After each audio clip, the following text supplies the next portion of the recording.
மணிமண்டபம் என்ற பெயரில் ஒரு மினி மண்டபத்தை கட்டி இருக்கிறார்கள். பக்கத்தில் இருக்கின்ற மணிமண்டபம் எல்லாம் பெரிய மணிமண்டபங்களாக காட்சி தருகின்றன. ஆனா தாத்தா அவர்களுக்கு கட்டப்பட்ட மணி மண்டபம் மட்டும் ஒரு மினி மண்டபமாய் ரொம்ப மோசமாக திராவிட கட்சிகளால் கட்டப்பட்டு வருகிறது.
ஜெய் பீம்.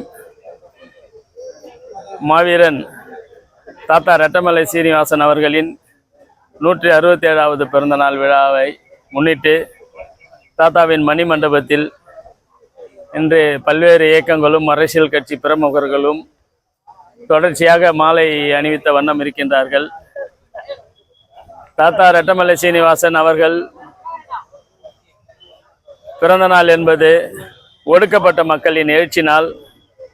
இந்த எழுச்சி நாளில் அவர் முன்வைத்த கோரிக்கைகள் என்னென்ன, அவர் எதற்காக போராடினார், எதை நோக்கி அவர் பயணம் செய்தார், அவருடைய லட்சியம் என்ன, கொள்கை என்ன என்பதை தெளிவாக வரையறுத்து அதன் வழியிலே அம்பேத்கர் மக்கள் படை தொடர்ச்சியாக பயணம் செய்து வருகிறோம்.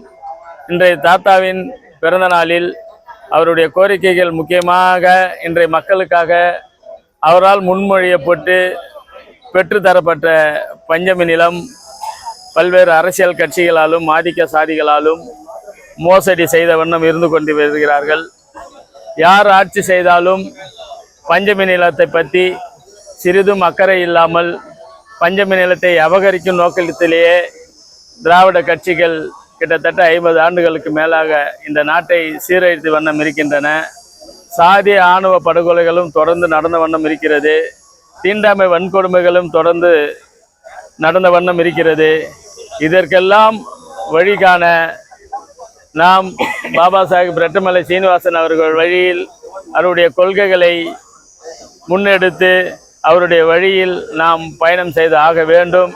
என்றைக்கு தாத்தா ரெட்டமலை சீனிவாசன் அவர்கள் பறையர் என்ற சொல் மிக உயர்வான சொல், ஒரு பண்பாட்டு மிக்க சொல்.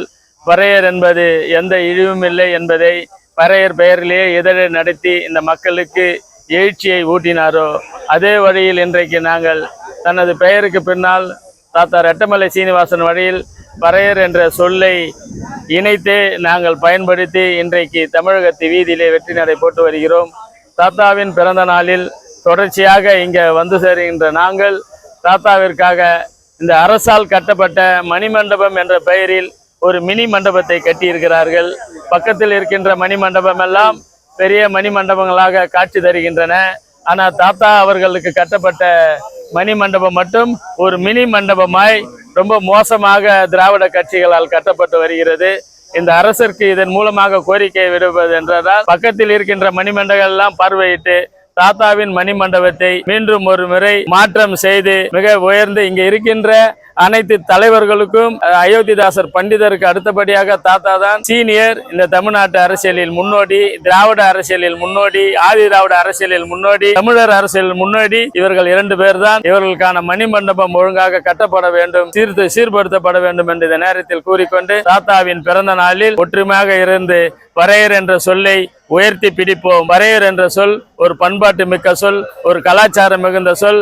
பறையர் என்ற சொல் இழிவான சொல் அல்ல என்று தாத்தாவின் பெயரிலே வலம் வருவோம் என்று தாத்தாவின் பிறந்த நாளில் உறுதியேற்கிறது அம்பேத்கர் மக்கள். பஞ்சமி நிலங்களை மீட்பதற்கு தனிச்சட்டம் கொண்டு வரணும்னு அமைச்சர் வன்னியரசு அவர்களுக்கு பல்வேறு அமைப்புகள் அழுத்தம் கொடுக்குறாங்க. அம்பேத்கர் மக்கள் படை இதுல என்ன கருத்து தெரிவிக்கும்? பஞ்சமி நிலங்களை மீட்பதற்கும் சாதிய ஆணவ படுகொலைக்கு தனி சட்டமும் எதற்கும் அவசியம் இல்லை. இருக்கின்ற சட்டத்தை வைத்து இன்றைக்கு இருக்கின்ற காவல்துறையும் ஆட்சியாளர்களும் ஒழுங்காக மனசாட்சியோடு மன நிறைவோடு சட்டத்தின் அடிப்படையில் செய்தார்கள் என்றால் பஞ்சமி நிலத்துக்கு என்று தனி சட்டமே தேவையில்லை. பஞ்சமி நில சட்டமே போதும். ஆனால் ஆட்சியாளர்கள் அதை செய்வதில்லை. ஆணவ படுகொலையை தடுப்பதற்கு ஆட்சியாளர்கள் ஆதிக்க சாதிகளிடம் காவல்துறையும் அரசும் பணம் பெற்றுக்கொண்டு ஓட்டு மாறிவிடும் என்பதற்காகவே ஆணவ படுகொலைகளை தடுக்காத இந்த அரசு, திராவிட மாடல் அரசு தொடர்ச்சியாக செய்து வருகிறது. தற்போது வந்திருக்கின்ற அரசாவது ஆணவ படுகொலையை தடுப்பதற்கு துரிதமாக காவல்துறையை முதன்மைப்படுத்தி காவல்துறைக்கு அறிவுறுத்தப்பட வேண்டும் என்று கேட்டுக்கொள்கிறோம்.